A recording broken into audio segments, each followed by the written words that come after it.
आज के शो में स्टेट लाइफ इंश्योरेंस में संगीन बेकायदगियां, अहम हकाइक बेनकाब।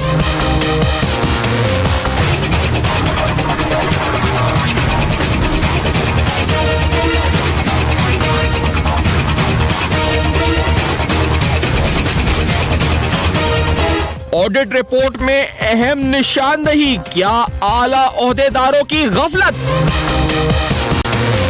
स्टेट लाइफ इंश्योरेंस मुबैना करप्शन, कौमी एहतसाब ब्यूरो की कार्रवाई क्या।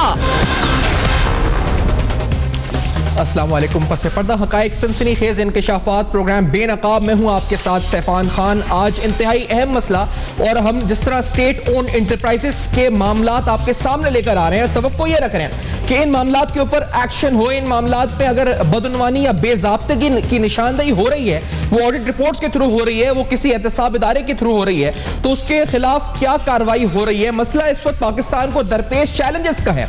आप इस बात को गौर से समझें, क्योंकि पाकिस्तान की मईशत को अगर इंडिपेंडेंट, ट्रंप और ये चाइना सब चीजों को छोड़कर आप पाकिस्तान को अगर मजबूत करना है, तो इन स्टेट ओन इंटरप्राइजेस, जिनको आम हरफों में लोग कोई सफेद हाथी कह देता है, कोई कुछ कहता है, इनको अपने पांव पर खड़ा होकर इनकी डिपेंडेंस, इनकी फाइनेंशियल जो इनकी कॉम्पिटेंस है, इसको आपको डेवलप करना होगा, लूप होल्स को बंद करना होगा, तब जाकर फाइनेंशियली इंडिपेंडेंट स्ट्रांग आप कह सकते हैं कि पाकिस्तान बन सकता है। तो बड़ी अहमियत है। पाकिस्तान स्टील मिल से हमने स्टार्ट करी, Pakistan state life insurance corporation पर कल भी आपके सामने एक हमने डिटेल में प्रोग्राम रखा, जिसमें हमने आपको बताया कि ऑडिट रिपोर्ट, एजीपी की रिपोर्ट में क्या आइडेंटिफिकेशन हुई। आज के प्रोग्राम में कुछ और अहम इंकशाफात और अहम दस्तावेजात आपके सामने रखने जा रहे हैं। लेकिन इससे पहले मैं आपको जो मैनेजमेंट प्रोफाइल है स्टेट लाइफ की, उनमें हमने चंद अशखास की तस्वीरें भी आपके सामने रखते हैं, और ये मोअज़्ज़ज़ लोग हैं। मैं इनकी कोई यकीनी तौर पर ये नहीं थी कि हमको डिफेम, इन मोअज़्ज़ज़ लोगों से दरख्वास्त, क्योंकि ये इन ओहदों पे बैठे हुए हैं इस वक्त। आप मैनेजमेंट प्रोफाइल उठा के देखें, चेयरमैन साहब जो शोएब मीर साहब, उसके बाद जो एग्जीक्यूटिव डायरेक्टर्स की फहरिस्त है।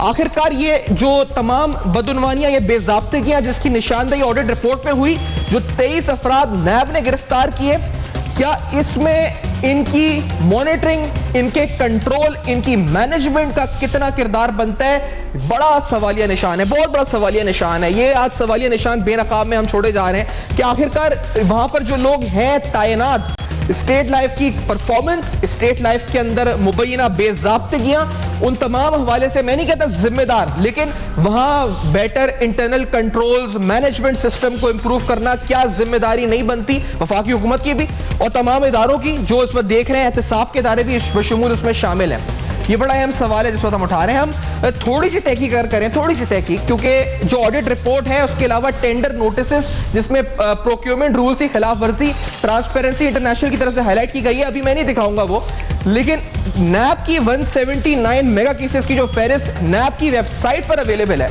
वहां पर एक्स चेयरमैन स्टेट लाइफ के बारे में एक और अहम केस हमने फाइंड किया है, और ये केस जो है अंडर ट्रायल है, और हैरानकुन तौर पर इन्वेस्टिगेशन ऑथराइज हुई है 2004 में। ये जहीर खान साहब पर new Islamabad city project state life के एक्स चेयरमैन का केस है, और ये 2004 की इन्वेस्टिगेशन जो है ऑथराइज की गई है, और ताहाल ये अभी जो उसका स्टेटस वेबसाइट पर अवेलेबल है, दैट इज अंडर ट्रायल, ये अभी भी अंडर ट्रायल है। और इसमें सीरी में लिखा है कि 19 कंप्लेंट वेरिफिकेशन में कि 1997 एफआईए के थ्रू कंप्लेंट वेरिफिकेशन हुई है इस केस की। ये 179 केसेस की फहरिस्त में मौजूद है। ऑडिट रिपोर्ट आपके सामने हम रख चुके हैं, जिसमें आपको बताते चलें एक बार फिर कि फेक फ्रॉडुलेंट पेमेंट्स, ये एजीपी हाईलाइट करता है, उसकी मद में 106 मिलियन का नुकसान पहुंचाया गया। इसी तरह से ऐसे अवार्ड्स, कॉन्ट्रैक्ट अवार्ड किए गए, ऐसे कॉन्ट्रैक्ट्स अवार्ड किए गए, वो चाहे जेनिटोरियल सर्विसेज के हो, 22 मिलियन का लॉस उस मद में हुआ है। और इसके अलावा दीगर अहम कवानीन की बेज़ाब्तगियां, खुलाफ वर्जियां जिनकी निशानदेही ऑडिट रिपोर्ट करती है, जिसमें सब में हैरानकुन तौर पर कहा जाता है कि अनऑथराइज्ड पर्संस को, अनऑथराइज्ड लोगों को एक्सेस हासिल था स्टेट लाइफ के रिकॉर्ड का, जो एजीपी लिखता है इस रिपोर्ट के अंदर। ये प्लेटफॉर्म हाजिर है स्टेट लाइफ के लिए, वो आए इस बात को, हमने भी अप्रोच किया कि जवाब दें, लेकिन ये बड़ी अहम तरीन इंकशाफात हैं इस रिपोर्ट में। और ये उस कंपनी की बात हो रही है जिसकी तफसीलात आगे आपको बताऊंगा कि कितना बड़ा पोर्टफोलियो रेल एस्टेट का इन्वेस्टमेंट पोर्टफोलियो है, कितना बड़ा पेड अप कैपिटल है, क्या प्रॉफिटेबिलिटी है। ये फैक्चुअल फिगर्स भी आज के प्रोग्राम में पेश करते हैं। मारूफ कानूनदान अजहर सिद्दीक साहब साथ मौजूद हैं, लाहौर से ज्वाइन कर रहे हैं। और आपके जो रिसेंट केस सक्सेस माशाल्लाह मिलती है सारे केसेस में, लेकिन काफी पजीराई हालिया दिनों में मिली भी है। अजहर साहब बहुत शुक्रिया, लाहौर से आप ज्वाइन कर रहे हैं, हमें ज्वाइन कर रहे हैं जनाब साहबजादा मुजफ्फर साहब जो कि साबिक कानूनी मुशीर हैं नैब के, हमें लाहौर स्टूडियो से ही ज्वाइन कर रहे हैं। जनाब इस्लामाबाद से अम्मार जाफरी साहब साबिक director FIA, additional director FIA, additional DG FIA, Islamabad studio से मौजूद हैं। तीनों का बहुत बहुत शुक्रिया, आपने प्रोग्राम में हमें ज्वाइन किया। अजहर सिद्दीक साहब, ये स्टेट ओन एंटरप्राइजेस हैं, आपने तो बड़े केसेस उठाए हैं सर। ये स्टेट लाइफ का मामला, लाहौर नैब ने 23 शख्सियात को गिरफ्तार भी किया था, 18 ग्रेड के ज्यादातर अफसरान थे, फिर मामला सुना 20 उसमें से रिहा भी हो गए, या तो उन पे सबूत नाकाफी थे या बेल पर हो गए। सर ये कितना अहम मामला है, कितनी बड़ी अहम कॉर्पोरेशन है जो आला ओहदेदारान है, आपको लगता है क्या कार्रवाई होनी चाहिए थी? बहुत शुक्रिया। अभी रिसेंटली आपने देखा है कि पंजाब की 61 कंपनीज, यानी कॉरपोरेशन और कंपनीज में थोड़ा सा यार फर्क ये है कि कॉरपोरेशन जितनी भी हैं ये थ्रू स्टैट्यूट इनकॉर्पोरेट की जाती हैं, बनाई जाती हैं और लेजिस्लेचर में इजाज़त है। स्टेट सीमेंट आप देख लें, PTV देख लें, और यही पॉइंट मैंने यहाँ भी उठाया हुआ है। असल इशू जो है कि अभी आप सिर्फ नैब की परफॉर्मेंस सिर्फ इतनी देख लें कि चौधरी कमरुज़्ज़मान साहब के दौर में और अब के दौर में आपने 3 महीनों के अंदर नैब की परफॉर्मेंस आपके सामने आ गई है। जब से जावेद इकबाल साहब आए हैं, वो जो फाइलें जिन पे मनोबट्टी थी, अभी आपने देखा नहीं, रायवंड के हवाले से, सड़क के हवाले से केस, LDA के प्लॉटों का इशू, तकरीबन 20 के करीब तो इंक्वायरियां या इन्वेस्टिगेशन शरीफ खानदान की पड़ी है। 179 मेगा करप्शन केस ये क्रेडिट जाता है सुप्रीम कोर्ट को। जब जस्टिस इफ्तिखार मोहम्मद चौधरी साहब या जस्टिस जवारिस खाई साहब थे, उस वक्त ये मामले को उठाया गया। और बात सिर्फ इतनी है, चूंकि लैकुना इस तरह के हैं कि चेयरमैन नैब, प्रोसिक्यूटर जनरल नैब या सारे जो लोग हैं उनकी अपॉइंटमेंट जो होती है वो पॉलिटिकल कंसिडरेशन से होती है, और जैसे ही मौका मिलता है उसका फायदा ये लोग उठाते रहते हैं। इसके ऊपर मैं ये नहीं कहता कि नैब के ऊपर भी तो कोई एक ओवरव्यू करने के लिए कोई एक इदारा होना चाहिए। अब असूली तौर पर क्या कर दिया है कि नैब का आपका एक वजारत के नीचे यानी काम करती है, उनके पैसे लेना करना, डायरेक्टली और इनडायरेक्टली गवर्नमेंट, इसको हम रेगुलेटरी कैप्चर कहते हैं। हमें चाहिए ये था कि इसके लिए बाकायदा एक ऐसी डिवीजन बनती। सर नैब की कारकर्दगी पर तो बड़ी डिस्कशन आपके साथ हुआ। स्टेट लाइफ इतना बड़ा इदारा, इतना बड़ा पोर्टफोलियो, इतना बड़ा पेड ऑफ कैपिटल, तो यहां पर अगर अनऑथराइज्ड लोगों को इस वक्त हासिल है एक्सेस रिकॉर्ड्स की, कितनी खतरनाक बात है। 106 मिलियन चले, रकम इतनी बड़ी नहीं बनता हजम, वो फेक डॉक्यूमेंट्स के ऊपर इनकैश करा रहे, पॉलिसीज, AGP की रिपोर्ट लिख रही है, नैब 23 शख्सियात को गिरफ्तार कर लेता है। ये कितना अहम मामला है, संगीन नौयत का, इतनी बड़ी कॉर्पोरेशन में, आपकी स्टेट कॉर्पोरेशन में। देखिए मैं उसी तरफ आ रहा था कि अब आ जाए आप कॉर्पोरेट, जैसे मैंने वहां अपॉइंटमेंट की, इसी तरह स्टेट लाइफ कॉर्पोरेशन के अंदर जो अपॉइंटमेंट होनी है वो मेरिट पे होनी है। अभी आपके सामने अब सार आलम का केस आ गया। इस वक्त पाकिस्तान के अंदर कोई भी इदारे पे अपॉइंटमेंट मेरिट पे नहीं है। आपने जितने ओहदे लगाए वो पसंद और नापसंद के ऊपर है, या आप कह सकते हैं अंडर दी टेबल जो पैसे इकट्ठे करने हैं उस कॉन्टेक्स्ट में है। तीसरा जो अकाउंटेबिलिटी का सिस्टम आपने अपॉइंटमेंट ट्रांसफर यानी रखा कोई नहीं है। अब तो मॉडर्न दौर में आ गए हैं, अकाउंटिंग का सारा निजाम आप इंटरनेट के जरिए, MIS के सिस्टम के जरिए आप तक अवेलेबल होगा। लेकिन यहाँ के और आज भी मैनुअल चल रहा है, और मैनुअल में जहां पर बिलियंस की इन्वॉल्वमेंट हो तो ये कोई मुश्किल काम नहीं है। वजह यह है कि नीचे से लेकर ऊपर तक वन वे और दी अदर, यानी सारे लोग आपस में मिले हुए हैं। और ये कोई आप यानी आज अगर सिर्फ एक वॉचडॉग के तौर पर यानी आप इन बड़े बड़े इदारों के अंदर अगर नैब के अपने ऑफिस कायम कर दे, कोई छोटे मोटे, यानी अगर वाकई चाहते हैं कि इस सिस्टम बेहतरी की तरफ जाए, तो जब तक आप ये काम इस तरह नहीं करेंगे, आई डोंट थिंक सो।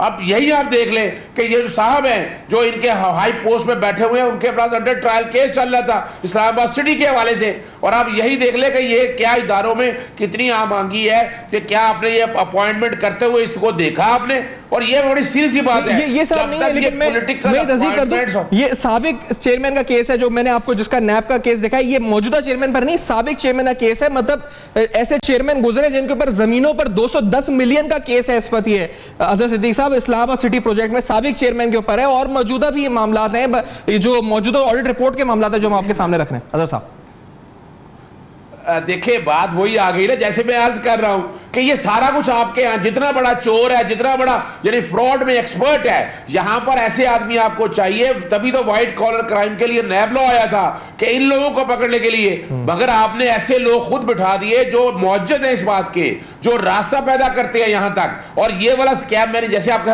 अर्ज वही कर रहा हूं कि आप सिंपल सा देख ले, क्या इनके प्री ऑडिट, और देखिए दो कंडीशंस है, मैंने प्राइवेट लिमिटेड कंपनी में उठाया है कि प्री ऑडिट के हवाले से क्या देखा जाता है। अच्छा अजहर साहब, एक ब्रेक से मुझे लेनी है, क्योंकि कारपोरेशन है। अजहर साहब, एक ब्रेक के बाद आके आपकी बात कंटिन्यू करते हैं, और हमारे साहबजादा साहब भी हैं और इसके साथ जनाब अम्मार जाफरी साहब भी FIA के साबिक डायरेक्टर हैं। तो बड़े अहम मामलात आज प्रोग्राम में, और प्रोक्योरमेंट रूल्स के हवाले से जो ट्रांसपेरेंसी इंटरनेशनल के खतूत हैं, उन अखबारात की एडवर्टाइजमेंट्स के साथ वो भी आपके सामने रखेंगे। इस ब्रेक के बाद मेरे साथ रहिए।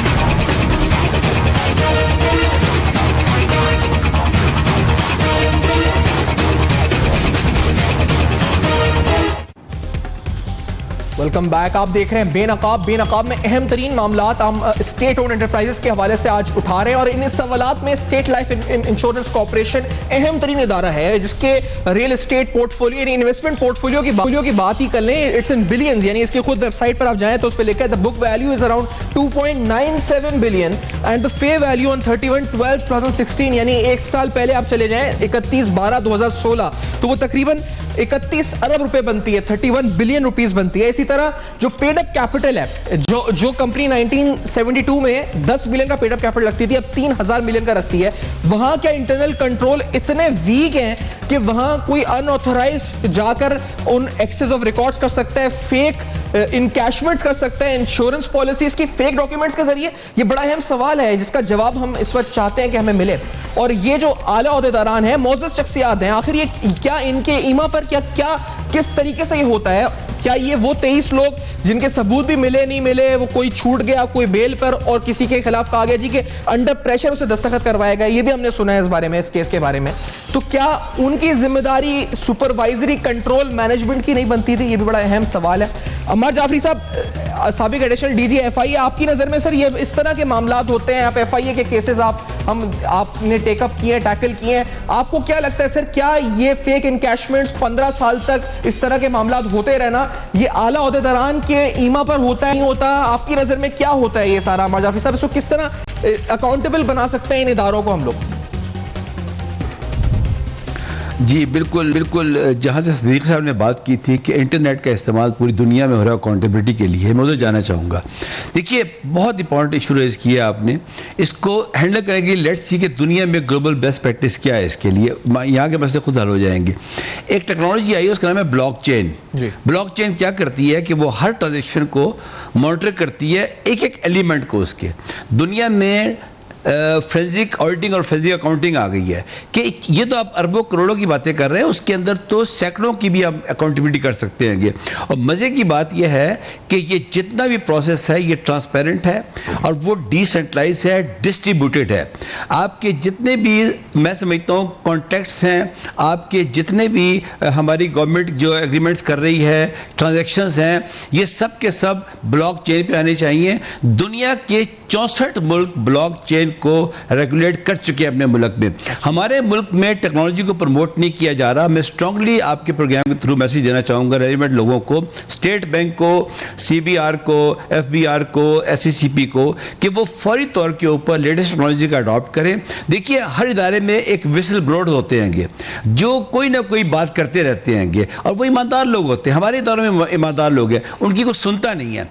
अगर इदारों में विसल ब्लोअर्स होंगे, और ये जो ट्रांसपेरेंसी इंटरनेशनल बात कर रही है वो इसीलिए बात कर रही है कि हमारा जो अकाउंटिंग सिस्टम है विद इन द ऑर्गेनाइजेशन, उनकी कोई फोरेंसिक ऑडिटिंग या फोरेंसिक अकाउंटिंग नहीं हो रही है।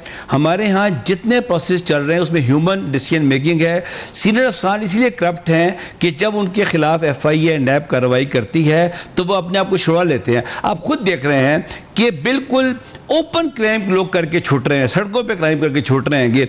इसकी वजह सिर्फ यही है कि जितना हमारा लॉ इन्फोर्समेंट का सिस्टम काम कर रहा है, चाहे वो स्ट्रीट पुलिस का है, चाहे वो लॉ इन्फोर्समेंट दूसरे इदारे हैं जो करप्शन को रोक रहे हैं, उसमें ट्रांसपेरेंसी नहीं है। और जो मुतल्लिका इदारे हैं, चूँकि वो टेक्नोलॉजी इस्तेमाल नहीं कर रहे हैं, आप खुद देखिए कि टेक्नोलॉजी रजिस्ट हो रही है इस मुल्क के अंदर। इसकी रीज़न यही है कि लोग चाहते हैं टेक्नोलॉजी आएगी तो उनका एक एक एक्शन पकड़ा जाएगा। मैं फिर रिपीट करूँगा, ब्लॉकचेन एक ऐसी टेक्नोलॉजी है जो तेज़ी से रिप्लेस कर रही है। और मैं बताऊँ, हम अगले 2 साल के बाद जिन मुश्किल का शिकार होने वाले हैं, मैं ईमानदारी से आपको बताऊँ अपने तमाम तजर्बे की बुनियाद पर, हम उसका तसव्वुर नहीं कर सकते। क्योंकि अब दुनिया में IoT आ रही है, इंटरनेट ऑफ थिंग्स आ रही हैं, सब चीज़ें आपस में कम्युनिकेट करेंगी। और हमारे जो सिस्टम्स के लोग बैठे हैं, ये इसलिए नहीं ला रहे अपने इदारों के अंदर डेटाबेसेस, कम्युनिकेशन या ब्लॉकचेन या ये जितनी फ्रेंजी अकाउंटिंग वगैरह है, कि ये जो इस वक्त करप्शन कर रहे हैं वो फौरी तौर पर पकड़ी जाएगी।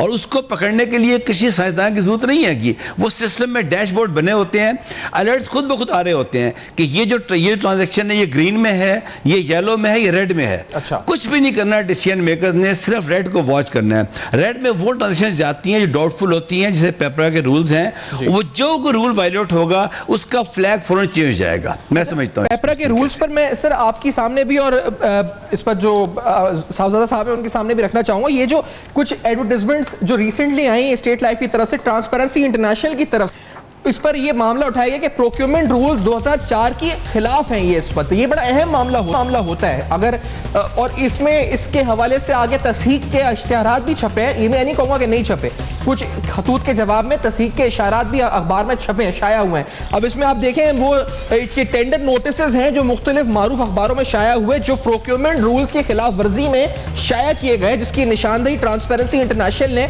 और ये मैं बता दूं कि सिर्फ 2017-2016 के चंद खतूत हैं जो आपके सामने उन एडवर्टाइजमेंट्स के साथ में रख रहा हूं। तो साहबजादा मुजफ्फर साहब, ये प्रोक्योरमेंट रूल्स कितने अहम होते हैं, और अगर एक ऑर्गेनाइजेशन इसकी खिलाफ वर्जी करती है, आपको आपके नजदीक ट्रांसपेरेंसी वाला काम है आइडेंटिफाई करे एज अ विसल ब्लोअर, या it is the job of nap कि वो इस वक्त इनको नैप करे और इनसे पूछे सवाल? देखिए सुफियान भाई, बात दरअसल ये है कि प्रोक्योरमेंट रूल्स जो हैं वो that are very very important. और ये जितने रेगुलेटिंग अथॉरिटीज़ हैं, इनका काम है कि जब ये इश्तिहार या कोई चीज़ ये देते हैं तो उसकी स्क्रूटिनी की जाए। लेकिन हमारी आपकी इत्तला के लिए नैप में भी एक डिपार्टमेंट है जिसको कहते हैं अवेयरनेस विंग। उसका ये काम है कि जहाँ भी प्रोक्योरमेंट हो रही है उसको वो स्क्रूटनाइज करे। और बड़ी जो प्रोक्योरमेंट्स हैं उन्होंने एक मार्जिन रखे हुए हैं। उस डिपार्टमेंट में 4-5 डिप्टी डायरेक्टर लेवल के ऑफिसर्स होते हैं, उसमें एक डायरेक्टर बैठता है और उसका काम ही सिर्फ ये होता है एक्सपर्ट्स के साथ कि इसको जितनी इसकी प्रोक्योरमेंट्स है उसको देखे। ट्रांसपेरेंसी इंटरनेशनल वालों की जो अगर इन्होंने कहीं पर आइडेंटिफाई किया है तो वो ऑटोमेटिकली वो नैप भी उसके ऊपर सो मोटिवली देख लेती है, उसके ऊपर एक्शन करती है और बाकायदा उसको फिर जिस तरह वो एक प्रोसीजर है कि उसकी कंप्लेंट वेरिफिकेशन की जाए, उसके बाद उसके आगे इंक्वायरी। दूसरा जो ये तो आपने प्रोक्योरमेंट का बताया, लेकिन जो ऑडिट रिपोर्ट है, जो नैप का एक्शन है, आप कानूनी मशीर भी रहे इधर के, लाहौर में आप हैं इस वक्त, क्या अपडेट्स हैं इस केस की? 20 लोग तो इस केस में से निकल चुके हैं और ये भी कहा गया कि बहुत से लोगों को तो इस वक्त दस्तखत करा दिए गए, सबूत ही नहीं मिले, अदम शवाहिद की बुनियाद पे वो इसलिए उनके खिलाफ केस आगे नहीं बढ़ सका। ये कितना बड़ा केस था, क्या हुआ इस केस में, क्या अपडेट्स हैं? देखें, अब हमारी बदकिस्मती ये है कि जो इसमें बड़ी मछलियां होती हैं ना, वो कहीं ना कहीं से फ़ायदा उठा लेती हैं और कोई ना कोई ऐसी। मैं अब आपको बताऊं कि ये जो बंदे पकड़े जाते हैं ये वो लोग होते हैं जो इनिशिएट करते हैं, जिनके सिग्नेचर्स मौके पे मौजूद होते हैं और वो सामने आ जाते हैं। लेकिन इसके पीछे एक बाकायदा कहानी होती है, इसके पीछे बाकायदा उनके सुपीरियर जो होते हैं, उनके जो बॉस लेवल के लोग होते हैं वो शामिल होते हैं। उसकी वजह ये है कि आप देखें कि एक जो जोनल चीफ है उसके ऊपर एक रीजनल चीफ बैठा हुआ है और रीजनल चीफ का काम यह है कि वो जोनल चीफ जो भी काम कर रहा है उसकी चेकिंग करे। और रीजनल चीफ के ऊपर एक डिविजनल हेड होता है। ये मुझे स्टेट लाइफ के ऑर्गेनोग्राम का इसलिए पता है, मैं इसलिए आपको बता रहा हूँ। उसके ऊपर डिविजनल हेड के ऊपर एग्जीक्यूटिव डायरेक्टर होता है और एग्जीक्यूटिव डायरेक्टर के ऊपर चेयरमैन, जिनकी आप तस्वीरें दिखा रहे हैं, दे आर इक्वली रिस्पॉन्सिबल। ये किसी तरीके से ये बड़े लोग नहीं बच सकते इन चीजों से। सिर्फ ये होता है कि ये कोशिश ये करते हैं कि अगर फाइनेंशियल करप्शन जो होती है ये निचले लोग तक रहे। अब जहां पे एविडेंस जो है वो बेनिफिट लेना या किसी को देना, दोनों मिसयूज अथॉरिटी के जिम्मे में आता है। मैं समझता हूं जो लोग जिनके खिलाफ एविडेंस नहीं आती, डेफिनेटली कोर्ट उसको रहा कर देती है। लेकिन आप लोग जो इन्वेस्टिगेशन एजेंसीज हैं, जो हमारे भाई बैठे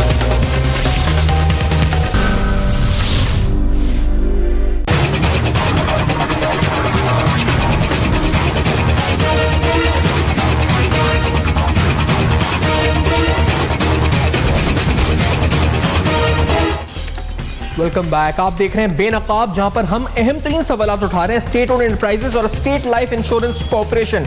हम कल भी और आज भी आपके सामने प्रोग्राम इन्वेस्टिगेटिव प्रोग्राम लेकर हाजिर हुए हैं, जिसके अंदर ऑडिट रिपोर्ट्स, इसके अलावा नैब के केसेस, मेगा केसेस, उसमें जो फहरिस्त में नाम है स्टेट लाइफ के साबिक चेयरमैन का, और मौजूदा हवालों से जो इस वक्त खबरें हैं, और यकीनी तौर पर जो लेटेस्ट आपको दिखा रहे हैं ट्रांसपेरेंसी इंटरनेशनल की तरफ से स्टेट लाइफ के टेंडर नोटिसेस जिसमें प्रोक्योरमेंट रूल्स की खिलाफ वर्जी हुई है, वो टेंडर नोटिसेस आपको इस वक्त स्क्रीन पे दिखा रहे हैं, जिन पर ट्रांसपेरेंसी इंटरनेशनल ने खतूत के जरिए चेयरमैन को इस वक्त नोटिफाई किया है और स्टेट लाइफ के अहदेदारान को ये बताया है, आइडेंटिफाई करके दिया है कि जी ये इश्तिहारात हैं, आप स्क्रीन पर देख रहे हैं, जिनमें प्रोक्योरमेंट कवानीन की खिलाफ वर्जी आपकी जानिब से की जा रही है। वो मुख्तलिफ शहरों में, फैसलाबाद, लाहौर, मुख्तलिफ शहरों में वो इश्तिहारात अखबारात में शाया हुए हैं, उनके एडिशंस में शाया हुए हैं, और यहाँ पर वो प्रोक्योरमेंट रूल्स की खिलाफ वर्जी हो रही है, जिसकी निशानदही ट्रांसपेरेंसी इंटरनेशनल करके बता रहा है। बाज़ जगह पर मैं आपको ये बताता चलूं कि तस्दीक हुई है और अखबारात में इश्तिहारात दोबारा से शाया भी हुए हैं, और ये नोटिफिकेशन आप, ये इश्तिहारात भी आप देख रहे हैं, लेटर्स भी आप देख रहे हैं। हमारी इल्तिजा ये है जी कि जो चेयरमैन साहब और जितने भी एग्जीक्यूटिव डायरेक्टर्स हैं, अभी आपने मुजफ्फर साहब को सुना कि पूरा हायरार्की है, इस वक्त डिविजनल हेड्स हैं, ये तमाम लोग नोटिस ले, क्या मतलब मुअज़्ज़ज़ अफराद हैं, मैं क्यों कहूँ कि खराब है, लेकिन क्या इनके इल्म में ये सब कुछ है? क्या इनके इल्म में ये सब कुछ है? क्या इनके होते हुए सब कुछ अगर ये हो रहा है तो इसमें किस हद तक क्या ये जिम्मेदार है? अगर ये कुछ नहीं कर रहे, अगर कुछ कर रहे हैं तो वो क्या है जो कर रहे हैं? ये बहुत से सवाल आते हैं जो हमारे जहनों में। अमर जाफरी साहब, प्रोक्योरमेंट के हवाले से आपने कहा रेड आ जाता है, येलो आ जाता है, ग्रीन आ जाता है, सर इतनी बड़ी ऑर्गेनाइजेशन में क्या सिस्टम, क्या ट्रांसफॉर्मेशन हो कि ये जो प्रोक्योरमेंट रूल्स हैं इनकी खिलाफ वर्जी ना हो, इस तरह से ना हो जिस तरह हो रही है बार बार?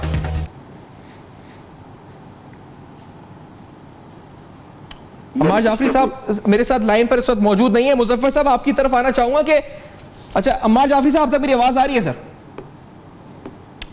नहीं जी, अम्मार जाफरी साहब तक हमारा राब्ता और लिंक भी शायद मुतासिर हुए। ये सावजा साहब आपकी तरफ, ये प्रोक्योरमेंट रूल्स कितने अहम, आपने बताया कि इसकी क्या अहमियत होती है, आपने एक प्रिवेंशन डिपार्टमेंट का भी बताया नैब में। हमारे मुअज़्ज़ज़ अज़हर सिद्दीकी साहब कहते हैं कि आप डिपार्टमेंट वहां पे मॉनिटरिंग का कुछ बनाए, कुछ सिस्टम, आपकी तजवीज़ क्या होगी इस सिलसिले में? इतनी बड़ी ऑर्गेनाइजेशन है स्टेट लाइफ।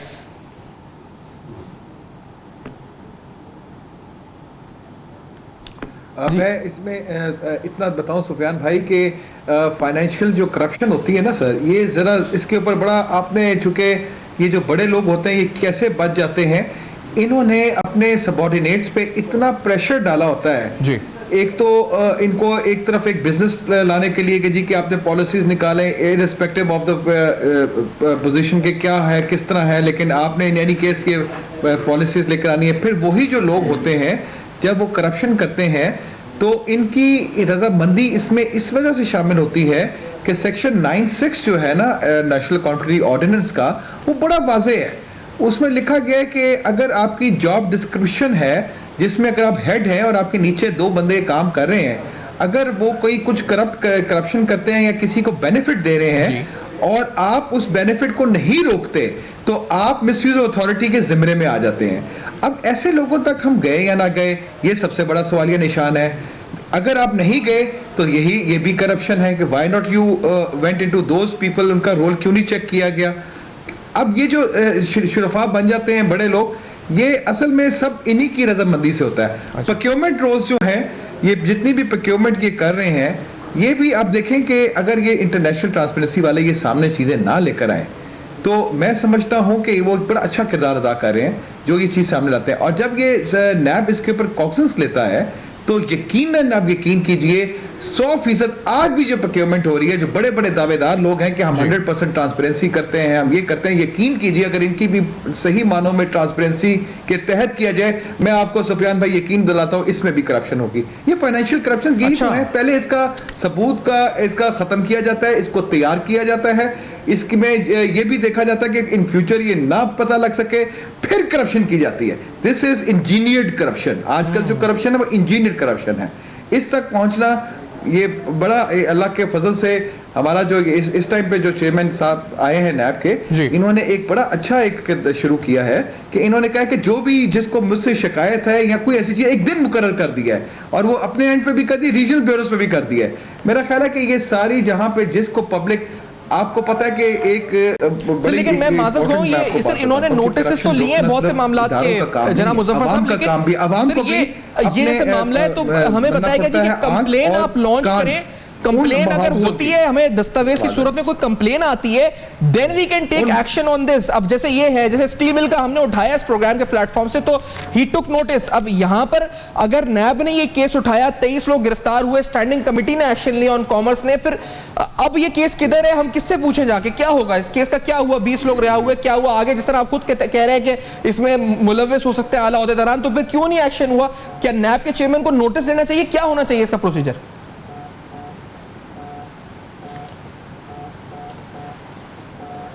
सुफियान, जरा साहबजाद तक आवाज नहीं आ रही, इसका जवाब मैं दे देता हूं आपको। पहली तो बात देखिएगा, जैसे पेपरा है जी, पब्लिक प्रोक्योरमेंट रेगुलेटरी अथॉरिटी है, ये भी एक रेगुलेटरी अथॉरिटी है। आपके यहाँ डिस्क्लोजर का कॉन्सेप्ट नहीं है। आर्टिकल 19 से तो मौजूद है, लेकिन राइट टू इंफॉर्मेशन मौजूद नहीं है। मैंने दर्जनों खत लिखे हैं कि जो मेट्रो ऑरेंज का प्रोजेक्ट है उसकी टेंडरिंग कैसे की है, आपने सिलेक्शन कैसे की है, आपने फाइनेंशियल एक्सपर्ट कैसे रखे, टेक्निकल एक्सपर्ट, कोई इंफॉर्मेशन नहीं दी है। ये 56 कंपनियों 61 कंपनियों का कोई डाटा कहीं अवेलेबल ही नहीं है। यानी आप पहला जो काम है ना वो है डिस्क्लोजर का। अच्छा। यानी जैसे आपने ये पेपरा के हवाले से बताया, हमारे यहाँ पेपरा सिर्फ नाम का इदारा है, पेपरा कुछ नहीं करता है। कोई एक एक्शन बता दें आप पाकिस्तान के अंदर, चाहे प्रोविंशियल सब्जेक्ट ले लें या फेडरल सब्जेक्ट ले लें, कि पेपरा ने आके कोई एक्शन लिया हो कि जो आप प्रोक्योरमेंट करने जा रहे हैं, इश्तहार देखने जा रहे हैं, ये ट्रांसपेरेंसी की वायलेशन है और आपने लेवल प्लेइंग फील्ड दिया ही नहीं कोई एक जगह भी। यानी इतने बड़े बड़े इदारे बना के और आपने वो रिटर्नेंट कर दिए, वहां सिर्फ चहीते बिठा दिए जो अपने फायदे ले रहे हैं, जहां सबसे पहला जो काम होना चाहिए, और ये नैब को अब सोचना है, नैब सबसे पहला जो काम करे। अब मैं चेयरमैन साहब के आपके प्रोग्राम के तवज्जो से बात करूंगा कि डिस्क्लोजर का कानून जो है आर्टिकल 19 एक और फ्रीडम ऑफ इंफॉर्मेशन का, Punjab transparency and right to information act का, कि हर चीज यानी शुरू से लेकर आखिर तक कोई ना कोई नेट पे, वेब पे, किसी जगह पर अवेलेबल हो और वो जाके हर कोई जब देख सकेगा, हर एक को इंफॉर्मेशन होगी। किसी ने फॉरेंसिक ऑडिट कर लिया, अपने तय बैठ के डाटा देख रहा है, तो जितनी अवेयरनेस आप इस तरह से डालेंगे, अगर ये एक काम कर जाए, और मौजूदा चेयरमैन साहब कैन डू इट, अगर ये काम कर जाए डिस्क्लोजर का, ये बहुत बड़ा स्कोप के ऊपर एहसास होगा। मैं तो टकरे मारता रह गया हूं आपके सामने। आपको याद होगा पंजाब ट्रांसपेरेंसी चीफ इंफॉर्मेशन का पंजाब का जो है ना, वो मार्च और अप्रैल से खाली बैठा है। हमने इतने खत लिखे, उन्होंने काम शुरू किया प्रोएक्टिव, उनको हटा दिया। जब मॉडल टाउन की इंक्वायरी का मामला आया, हाईकोर्ट में बहाना बनाया कि एक यहाँ पर इंफॉर्मेशन कमीशन बैठता है, तो यहाँ पर क्या किया, जो एडिशनल अटॉर्नी जनरल नसीर भुट्टा साहब पाकिस्तान मुस्लिम लीग नून लॉयर्स के सदर है, उनको वहां से इस्तीफा दिलवा के उनको लगा दिया चीफ इंफॉर्मेशन कमीशन। आप यही से अंदाजा लगा ले। सही। अच्छा, एक और ये जो आप एमओयू भी देख लें इस वक्त, क्योंकि ये अम्मार जाफरी साहब और मुजफ्फर साहब साथ हैं, अम्मार जाफरी साहब भी साथ हैं।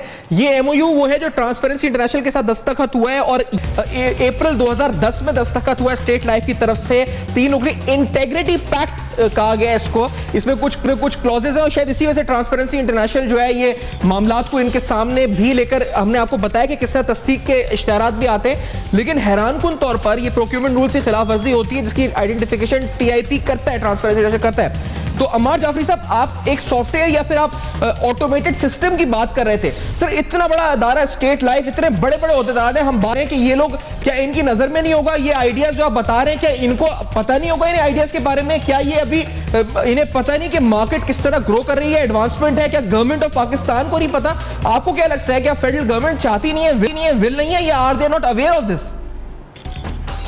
ये पूरी दुनिया हमें देख रही है इस वक्त। और मेरी एक और बड़ी चीज मैं ये शेयर करना चाहूंगा, एक चीज का है सस्टेनेबल डेवलपमेंट गोल्स।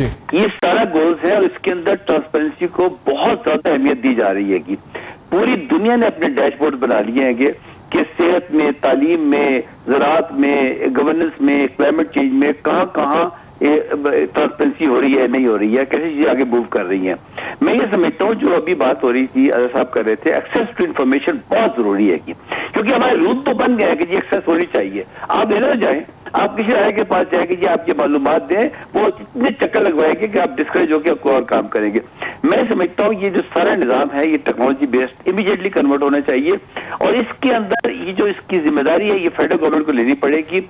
मैं चाहूंगा कि जो पार्लियामेंट है, एक्ट ऑफ पार्लियामेंट के जरिए फौरी तौर के ऊपर ये जो टेक्नोलॉजी नई नई आ रही है दुनिया के अंदर, आप यकीन जानिए मेरे अपने नॉलेज के मुताबिक अगले 2 से 3 सालों के अंदर एक डिस्ट्रप्टिव टेक्नोलॉजी आ रही है जो पॉजिटिवली डिस्टर्ब कर देगी तमाम बैंकिंग सिस्टम्स को, तमाम रेगुलेशंस को, और ये तमाम चीजें टेक्नोलॉजी बेस्ड होगी। मुझे समझ नहीं आती कि हम 3 साल के बाद दुनिया को क्या मुंह दिखाएंगे कि हम क्या कर रहे हैं। उसके लिए एक ऑर्गेनिक हमें काम करना पड़ेगा, तेजी से अपने महकमों के अंदर अवेयरनेस क्रिएट करनी पड़ेगी नई टेक्नोलॉजीज की, क्योंकि हो ये रहा है कि जिस तरह हम डिस्कस कर रहे हैं कि जो बड़े लोग हैं वो अपना जुर्म छुपाने के लिए सारी जिम्मेदारी छोटे लोगों पर डाल देते हैं और एक ऐसा एक वेस्टर्न इंटरेस्ट का नेटवर्क बन गया इस मुल्क के अंदर कि हर आदमी, इवन जो ये हमारे जो लॉ एनफोर्समेंट के इदारे हैं इसमें भी कुछ लोग शामिल हो गए कि वो एक दूसरे को बचाने की कोशिश कर रहे हैं। इसका और कोई हल नहीं है, इसका कोई सिंगल बुलेट सोल्यूशन नहीं है सिवाय इसके कि हम तमाम महकमों के हैं कि देखो दुनिया में ये हो रहा है, हमें ये करना चाहिए। आप यकीन जानिए इस पे ISO के स्टैंडर्ड्स आ गए हैं, इसके अंदर पेमेंट कार्ड स्टैंडर्ड्स आ गए हैं, DSS स्टैंडर्ड्स आ गए, लेकिन मजे की बात यह कि हमारा कोई इदारा उस पर बात सुनने को तैयार नहीं है। वो पहले सुनेंगे, कोई ट्रेनिंग्स लेंगे, कोई अवेयरनेस क्रिएट करेंगे, कोई दुनिया के साथ अपने आप को कंपेयर करेंगे कि दुनिया क्या कर रही है। आप यकीन करें SDGs के मैं पाकिस्तान को देखता हूं तो हम इस वक्त यानी पूरी दुनिया में 154वीं पोजीशन पे है इस वक्त, मैं रिकॉर्ड में ही बात कर रहा हूँ, जबकि हमारे के जो ममालिक है वो हमारे से बेहतर पोजीशन में है। तो गुजारिश ये कहने की कि सही बात है, ये बिल्कुल आप सही कह रहे हैं अम्मार जाफरी साहब, और ये तमाम पॉइंट्स जो हमने आइडेंटिफाई किए आज अजहर सिद्दीक साहब, अम्मार जाफरी साहब और साजा मुजफ्फर साहब आपने ज्वाइन किया है और आपके सामने एक state on enterprise, state life, public sector पे हम बात कर रहे हैं, आपके सामने रिपोर्ट्स रख रहे हैं। फिर मैं जाते जाते ये तस्वीर आपको दिखाते जाते हैं, ये फिर दोबारा एक इल्तिजा क्या कह सकते हैं इसको, किस तरह से हम डिफाइन करें इसको, क्योंकि ये जो हमारे पास फहरिस्त रखी हुई है जिसके अंदर बड़े बड़े ओहदेदारान हैं, चेयरमैन हैं, एग्जीक्यूटिव डायरेक्टर्स हैं, आला ओहदेदारान हैं, आखिरकार क्या रिस्पॉन्सिबिलिटी बनती है? क्या स्टेट लाइफ के अंदर के मामलात सारे दुरुस्त हैं? ऑडिट रिपोर्ट जो कह रही है वो दुरुस्त है? अगर वो दुरुस्त है तो ये दुरुस्त है या वो दुरुस्त है? दो में से एक चीज सही है। प्लेटफॉर्म हाजिर है, मैं फिर बताता हूँ, फीडबैक दे सकते हैं फेसबुक, ईमेल और ट्विटर पर। देखते रहिएगा अब तक।